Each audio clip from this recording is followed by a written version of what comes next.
Welcome to KGPT's Wichita's Biz That Is. I'm Tim Witzman, president of the Wichita Independent Business Association, and I have two fun people with me today.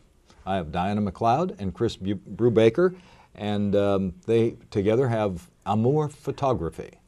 But before we get to the Amour, let's start with some background. Diana, you did not start in this business. No, I did not. I actually grew up on a farm in western Kansas.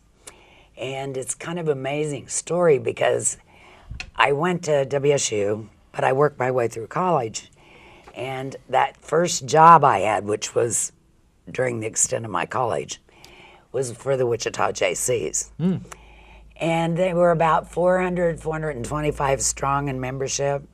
Here I am, 17 years old, working for men 40 years old. But the astounding thing about that job, which I dearly loved, was the fact that I got to be close friends with Black Bear Bussin. Oh, wow. Because the office was at the Chamber in the Miller Theater so everybody building. knows the Indian artist. Yes, the correct. Native American artist. Right. And at that time, he was actually doing window displays and was just beginning into the painting. So I graduated from WSU. Probably heard of the McLeod stores, had those for years and years. Chris and I were friends for over 30 years, and he and his father actually had a kiosk in the McLeod store parking lot. So we became very, very close friends then.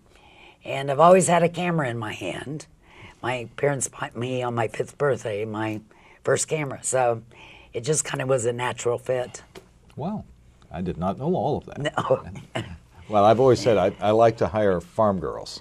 Oh, I mean that as a total compliment. work ethic. They know how to work. I don't have any princesses. Chris, tell us your background. Well, as Dinah mentioned, grew up here in Wichita, and my parents had a photo processing company, and we also had 4 to 5 photographic studios. And we worked both of those. I worked with my father during high school, and on the weekends, every weekend, I would do wedding photography for him with the older film cameras. And then after school, I would work in the photo lab and do, I got to drive a lot. We had 10 to 12 kiosks in town, and each one of those had to be supplies delivered to the girls that worked there, and the film picked up every day. So it was about a 110-mile drive. Wow. Every day after school. You might as well live in New York. Yeah. So when did you branch out on your own? Or when? I decided, after years of doing this, that I should learn quite a bit more from it, and I went ahead and got a degree. And the only time, at that time, the only schools offering anything in photography in a degree base was in Rochester, New York, Kodak base, and then there was a place in California called Brooks Institute of Photography.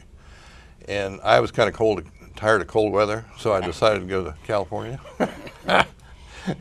And so you'd rather shake than be cold. yeah. So we actually went to Santa Barbara, which is, not a bad place to be, to go to school. And at the time, and went through school there, and then went into a company that had catalogs that made, like, today's QVC. At that time, it was catalogs, and it was a similar situation to where you had hundreds and thousands of different products that you took pictures of, and then they would send catalogs out to everybody, and so you had every type of personality. We did one day bras and panties, one day cooking turkeys, and one day, we'd model something else, and so that was pretty fun. I can't be George on Seinfeld and have you be a hand model.